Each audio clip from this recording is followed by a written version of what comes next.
नमस्कार साथियों, स्वागत है आपका target with Sumit YouTube channel पर। मैं हूं सुमित सिंह। साथियों, आज का टॉपिक है प्रायद्वीपीय भारत की नदियाँ। इसके पहले हम लोगों ने पढ़ा है हिमालय की नदियाँ, जिसमें सिंधु नदी तंत्र, गंगा नदी तंत्र और ब्रह्मपुत्र नदी तंत्र को पढ़ा। आज से पढ़ेंगे प्रायद्वीपीय भारत की नदियाँ। ठीक है, आइए देखते हैं। हिमालय से निकलने वाली नदियाँ तथा प्रायद्वीपीय भारत के नदियों में क्या अंतर है। हम यदि पढ़ रहे हैं अलग अलग तो इनमें कुछ अंतर है या ऐसे ही, तो कुछ इनमें अंतर है, कुछ नहीं, बहुत मेजर डिफरेंसेस हैं। आइए देखते हैं। देखिए, बहुत ही महत्वपूर्ण फैक्ट है। एक बार आप इसको समझ लेंगे ना तो बहुत अच्छा रहेगा। और यदि आपने अभी तक हमारे चैनल को सब्सक्राइब नहीं किया, आप ही सब्सक्राइब कर लीजिए, क्योंकि ऐसी अच्छी वीडियोस, ऐसे अच्छे कंटेंट हम आपके लिए डेली लाएंगे। ठीक। पहला, प्रायद्वीपीय भारत की नदियाँ बहुत ही प्राचीन हैं। क्या हैं? बहुत ही प्राचीन हैं, जबकि हिमालय की नदियाँ नवीन हैं। क्यों? कि आइए देखते हैं। हिमालय की नदियाँ अपनी युवावस्था में हैं, अर्थात ये नदियाँ अभी भी अपनी घाटी को गहरा कर रही हैं, जबकि प्रायद्वीपीय भारत की नदियाँ प्रौढ़ावस्था में हैं। इनका तात्पर्य यह है कि प्रायद्वीपीय भारत की नदियाँ अपनी घाटी को गहरा करने का काम लगभग समाप्त कर चुकी हैं और आधार तल को प्राप्त कर चुकी हैं। किसी भी नदी का आधार तल समुद्र तल होता है। देखिए, जो हिमालय की नदियाँ हैं वो अभी भी अपने तल को गहरा कर रही हैं। हिमालय की नदियाँ मिट्टी काट कर ले आ रही हैं, लेकिन जो प्रायद्वीपीय भारत की नदियाँ हैं वह अधिकांशतः पहाड़ों पर पथरीले एरिया में, वो जितना काटना था, जितना गहरा करना था वो कट चुकी हैं, लेकिन अभी हिमालय की नदियाँ गहरा कर रही हैं। हिमालय से निकलने वाला दूसरा डिफरेंस है, हिमालय से निकलने वाली नदियाँ उत्तर भारत के मैदान में पहुंचकर विसर्पण करती हुई चलती हैं। कभी कभी तो ये नदियाँ विसर्पण करते हुए अपना रास्ता बदल लेती हैं, जैसे उदाहरण के लिए कोसी नदी। जबकि प्रायद्वीपीय भारत की नदियाँ कठोर संरचना द्वारा नियंत्रित होने के कारण विसर्पण नहीं करती। प्रायद्वीपीय भारत की नदियों का मार्ग लगभग निश्चित होता है, अर्थात उसी एक निश्चित मार्ग में ही बहती हैं। उद्गम से लेकर मुहाने तक अपनी घाटी में ही प्रवाहित होती हैं। प्रायद्वीपीय भारत की नदियाँ अपने उद्गम से लेकर मुहाने तक कठोर चट्टानों से प्रवाहित होती हैं। एग्जाम्पल के लिए बता रहा हूँ आपको।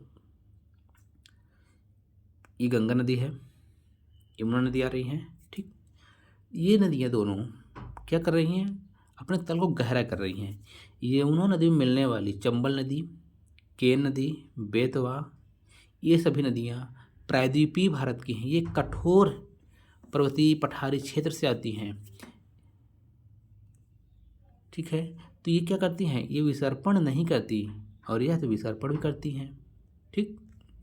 हिमालय नदियाँ अधिक लंबी हैं। हिमालयी नदियाँ क्या हैं? अधिक लंबी, क्योंकि हिमालय नदियों का उद्गम मुहाने से दूर है, जबकि अधिकतर प्रायद्वीपीय भारत के पठार छोटी नदियाँ हैं, क्योंकि इनका उद्गम मुहाने से ज़्यादा दूर नहीं है।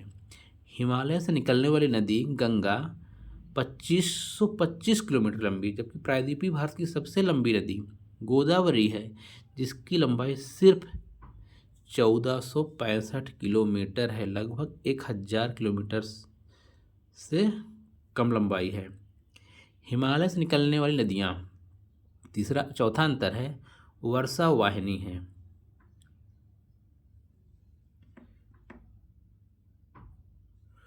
तो यहाँ वर्षा वाहिनी न लिखा है, सदा वाहिनी लिखना चाहिए। ठीक है, अर्थात क्योंकि जो हिमालय से नदियाँ निकलती हैं वो सदा बहती हैं, क्योंकि वह उनका जल हिमालय से प्राप्त होता है, वर्ष भर जल प्रवाहित होता है। जब क्योंकि हिमालय नदियों के स्रोत क्या है? ग्लेशियर है और वर्षा जल। वर्षा वाहिनी नहीं, सदा वाहिनी। ठीक, इसको थोड़ा करेक्ट कर लीजिएगा। हिमालय की अधिकांश चोटियाँ 6000 मीटर से ऊंची हैं, जबकि वायुमंडल की हिमरेखा 4400 मीटर होती है। हिमालय की जो चोटी हिमरेखा के ऊपर होती है वो वर्ष भर बर्फ से आच्छादित यानी ढकी होती है। वास्तव में हिमालय में पाए जाने वाले ग्लेशियर का जल ही हिमालय की नदियों का मुख्य स्रोत है। जो ग्लेशियर है हिमालय पर, उन ग्लेशियरों से निकला हुआ जल नदियों के माध्यम से हिमालय नदियों में आता है। जबकि प्रायद्वीपीय भारत में नदियाँ वर्षा वाहिनी न होकर मौसमी हैं। कैसी हैं? मौसमी है, ये सिर्फ वर्षा पर निर्भर करती हैं, अर्थात कुछ वर्ष के लिए ही इनमें जल की मात्रा बनी रहती है। अन्य महीनों में या तो जल कम हो जाता है या तो सूख जाता है। प्रायद्वीपीय भारत को केवल वर्षा के जल पर निर्भर रहना पड़ता है। हिमरेखा की औसत ऊंचाई 4400 मीटर है, जबकि प्रायद्वीपीय भारत के पठार की औसत ऊंचाई ही सिर्फ 800 मीटर है। इसका तात्पर्य यह है कि प्रायद्वीपीय भारत के पठार पर कोई ग्लेशियर नहीं मिलते हैं। ठीक, देखिए नदियों की 3 अवस्थाएं हैं, युवावस्था, प्रौढ़ावस्था और वृद्धावस्था। तो प्रायद्वीपीय भारत यानी दक्षिण भारत की नदियों को 2 भागों में बांट सकते हैं। ठीक, जो हम प्रायद्वीपीय भारत की पढ़ रहे हैं तो कौन 2 भागों में, एक तो अरब सागर में जल गिराने वाली नदियाँ, दूसरी पश्चिम बंगाल की खाड़ी में जल गिराने वाली नदियाँ। तो हम बात करेंगे बंगाल की खाड़ी में जल गिराने वाली नदियाँ। बंगाल की खाड़ी में जल गिराने वाली या पूर्वी तट पर प्रवाहित होने वाली नदियाँ दक्षिण भारत की नदियों का उत्तर से दक्षिण की ओर क्रम इस प्रकार है। कहाँ से? उत्तर से दक्षिण की ओर, ध्यान दीजिएगा। ये वाला हिस्सा उत्तर और ये दक्षिण। तो पहला दामोदर, स्वर्णरेखा, वैतरणी, ब्राह्मणी, महानदी, गोदावरी, कृष्णा, पेन्नार, कावेरी, वैगाई, ताम्रपर्णी, इस तरह है। आइए इसको मैप में देख लेते हैं एक बार। ठीक है, कहाँ देखेंगे? मैप में। देखिए महानदी, गोदावरी, पेन्नार, कावेरी, वैगाई। ठीक है, तो आइए देखते हैं दामोदर नदी को। पहले किसको पढ़ेंगे? दामोदर नदी। दामोदर नदी छोटा नागपुर के पठार से निकलती। कहाँ से? जो दामोदर नदी है, दामोदर नदी छोटा नागपुर के पठार से निकलती है। ठीक, ये यहाँ पास से, यहाँ छोटा नागपुर पठार, ये यहाँ निकलते हुए जा रही है झारखंड के इलाके से। ठीक है, छोटा नागपुर के पठार के मध्य से अपनी भ्रंश घाटी में प्रवाहित होते हुए हुगली नदी में मिल जाती है। अर्थात दामोदर नदी प्रत्यक्ष रूप से बंगाल की खाड़ी में जल न गिराकर हुगली नदी के माध्यम से अपना जल बंगाल खाड़ी में गिराती है। क्लियर हो गया? स्वर्ण रेखा नदी झारखंड की राजधानी रांची के समीप से निकलकर, रांची से निकलेगी, झारखंड, उड़ीसा, पश्चिम बंगाल से होकर प्रवाहित होती है और उड़ीसा तट पर अपना मुहाना बनाती है। कौन? स्वर्णरेखा नदी। छोटा नागपुर पठार एक औद्योगिक क्षेत्र है, इसलिए औद्योगिक क्षेत्र इकाइयों से निकलने वाला अपशिष्ट पदार्थ स्वर्णरेखा नदी में गिराया जाता है, जिसके कारण स्वर्णरेखा नदी बहुत ही प्रदूषित हो चुकी है। प्रदूषण के कारण इस नदी में जलीय जंतु नहीं पाए जाते, जिसके कारण स्वर्णरेखा नदी को जैविक मरुस्थल कहा जाता है। बहुत महत्वपूर्ण फैक्ट है ये। जैविक मरुस्थल किस नदी को कहा जाता है? तो वह है स्वर्णरेखा नदी। वजह क्या है? क्योंकि यहाँ पर छोटा नागपुर पठार में बहुत सारे औद्योगिक इकाइयाँ हैं, इनका कचरा इस नदी में गिराया जाता है, जिससे सभी जलीय जीव जंतु खत्म हो चुके हैं। अब झारखंड का एक प्रमुख शहर जमशेदपुर स्वर्णरेखा नदी के तट पर स्थित है। समझ सकते हैं जमशेदपुर में कितना स्टील का वर्क होता है। ठीक, अगला है वैतरणी नदी। वैतरणी नदी भी उड़ीसा के केओझर पठार से निकलती। कहाँ से? ये हमारा इंडिया, यहाँ पास उड़ीसा है, यहाँ केओझर पठार से निकलती है और उड़ीसा के तट पर अपना जल ही गिरा देती है। कहाँ? बंगाल की खाड़ी में। ब्राह्मणी नदी रांची के समीप से निकलती है और उड़ीसा तट पर अपना मुहाना बनाती है। रांची से निकलेगी और उड़ीसा के तट पर पश्चिम बंगाल की खाड़ी में अपना जल गिरा देती है। छोटा नागपुर पठार से 3 नदियाँ दामोदर, स्वर्णरेखा और ब्राह्मणी नदी निकलती, ध्यान दीजिएगा। जबकि वैतरणी नदी छोटा नागपुर पठार से ना निकल केओझर पठार से निकलती। चारों में से एक बार पूछा जाता है कौन सी नदियाँ छोटा नागपुर पठार के या रांची के समीप से नहीं निकलती हैं। महानदी छत्तीसगढ़ के, इंडिया का मैप, यहाँ पर छत्तीसगढ़ दंडकारण्य पठार से निकलती है और उड़ीसा के कटक शहर के पास अपना डेल्टा बनाती है। छत्तीसगढ़ में महानदी घाटी को छत्तीसगढ़ बेसिन कहते हैं। छत्तीसगढ़ बेसिन धान उत्पादन के लिए प्रसिद्ध है, इसीलिए छत्तीसगढ़ बेसिन को धान का कटोरा कहा जाता है। क्लियर? अगली नदी है गोदावरी। गोदावरी दक्षिण भारत की सबसे लंबी व भारत की दूसरी सबसे लंबी नदी, 1665 किलोमीटर। गोदावरी नदी को दक्षिण गंगा या बूढ़ी गंगा या वृद्ध गंगा के नाम से भी जाना जाता है। गोदावरी नदी महाराष्ट्र में पश्चिमी घाट पहाड़ी पर नासिक त्रयंबक नामक स्थान से निकलती। कहाँ से? महाराष्ट्र के नासिक त्रयंबक नामक स्थान से निकलती और 3 राज्य, देखिएगा ये इधर महाराष्ट्र है, यहाँ से निकलेगी तेलंगाना और आंध्र प्रदेश, यहाँ बीच में तेलंगाना पड़ेगा, लास्ट किनारे आंध्र प्रदेश, तो 3 राज्यों में प्रवाहित होती है। गोदावरी की सहायक नदियाँ प्रवरा, याद रखिएगा, पूर्णा, वेनगंगा, प्राणहिता, इंद्रावती और मंजीरा है। प्रवरा, पूर्ण, वेनगंगा, प्रवाहिता, इंद्रावती और मंजीरा, इनमें सभी नदियाँ उत्तर की ओर से प्रवाहित होती है, जबकि मंजीरा दक्षिण की ओर से प्रवाहित होकर गोदावरी में मिलती है। वेनगंगा गोदावरी नदी की सबसे लंबी नदी, सहायक नदी, ध्यान दीजिए कि बहुत पूछा गया कई बार, वेनगंगा किसकी सहायक नदी है? ये गोदावरी की है और सबसे लंबी सहायक नदी भी है। इंद्रावती उड़ीसा के बस्तर पठार से निकलती है और छत्तीसगढ़ राज्य से प्रवाहित होते हुए पूर्व की ओर तेलंगाना राज्य में गोदावरी में मिल जाती है। अब बात करेंगे कृष्णा नदी की। दक्षिण भारत की दूसरी सबसे लंबी नदी कृष्णा नदी। कृष्णा नदी महाराष्ट्र के पश्चिमी तट, ये हमारा महाराष्ट्र, इसके पश्चिमी तट के महाबलेश्वर चोटी से निकलती है और 4 राज्यों महाराष्ट्र, यहाँ नीचे कर्नाटक, कर्नाटक से तेलंगाना, तेलंगाना से आंध्र प्रदेश से होकर प्रवाहित होती है।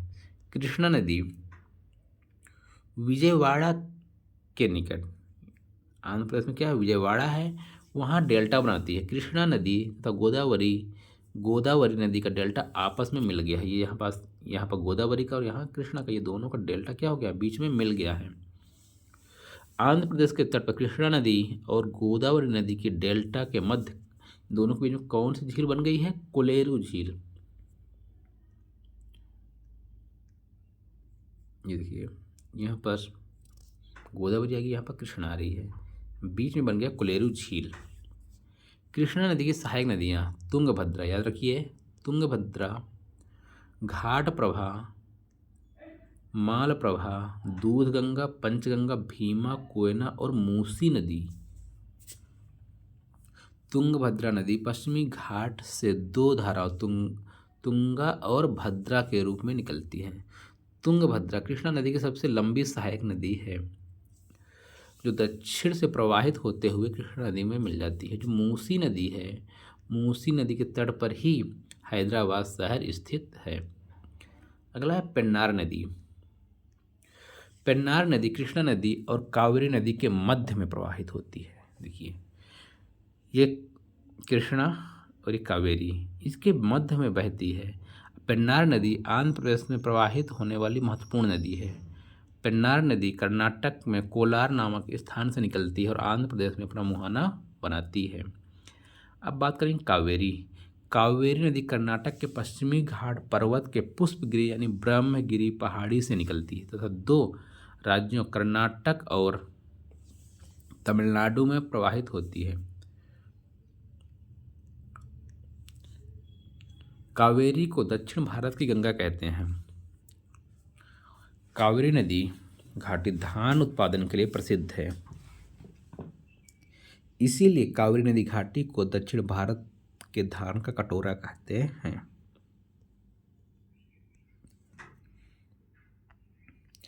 कावेरी नदी का जल ग्रहण क्षेत्र 4 राज्यों से है, तमिलनाडु में, कर्नाटक में, केरल और आंध्र प्रदेश।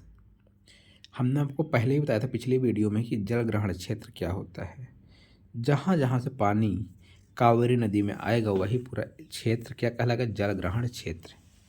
कावेरी नदी की सहायक नदियाँ इस प्रकार हैं: सिमसा, अर्कावती, हेमवती, अमरावती, काबिनी, भवानी, लक्ष्मण तीर्थ और लोकपावनी।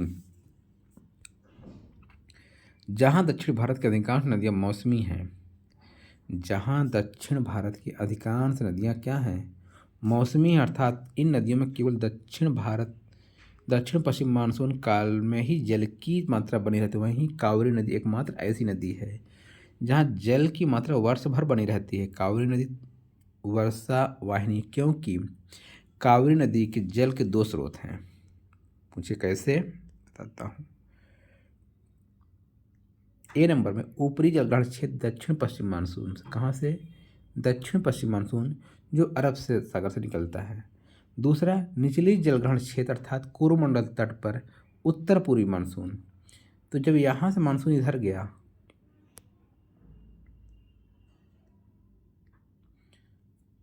ये भारत, जब यहाँ से मानसून चला, यहाँ बारिश हुई, कावेरी नदी जैसे निकल रही है तो यहाँ बारिश हुई तो यहाँ का पानी यहाँ आया।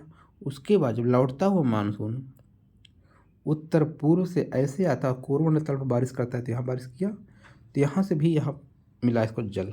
इसलिए यह नदी हमेशा क्या होती है, सदा वाहिनी बनी रहती है। संपूर्ण दक्षिण भारत में शीतकाल में पूर्वी घाट के कोरोमंडल तट पर ही वर्षा होती है। हमने आपको बताया तमिलनाडु के कोरोमंडल तट पर शीतकाल में होने वाली वर्षा उत्तर पूर्व मानसून से होती है। यहाँ जब कोरोमंडल तट पर बारिश होगी, यहाँ कहाँ से होगी, उत्तर पूर्व मानसून से, जो ये लौट कर आ रहा है। ठीक है, उत्तर पूर्व मानसून बंगाल की खाड़ी से उठकर आता है, इसलिए इसमें नमी पर्याप्त मात्रा में रहती है। उल्लेखनीय है कि उत्तर पूर्व मानसून किसी अन्य राज्य से नहीं टकराता, किंतु कोरोमंडल तट से टकराकर पर्याप्त वर्षा करता है। वैगाई नदी, यह नदी तमिलनाडु के वरुसनाडु पहाड़ों से निकलती है। कहाँ से, वरुसनाडु पहाड़ी से निकलती है। मदुरै एक प्राचीन शहर जैसे वाराणसी वैगाई नदी के तट पर स्थित है। वैगाई नदी रामेश्वरम के पास पाक जलडमरू मध्य में अपना मुहाना बनाती है। ताम्रपर्णी नदी लास्ट नदी है ये, कार्डमम पहाड़ी अगस्त्यमलाई चोटी से निकलती है और मन्नार की खाड़ी में अपना जल गिराती है।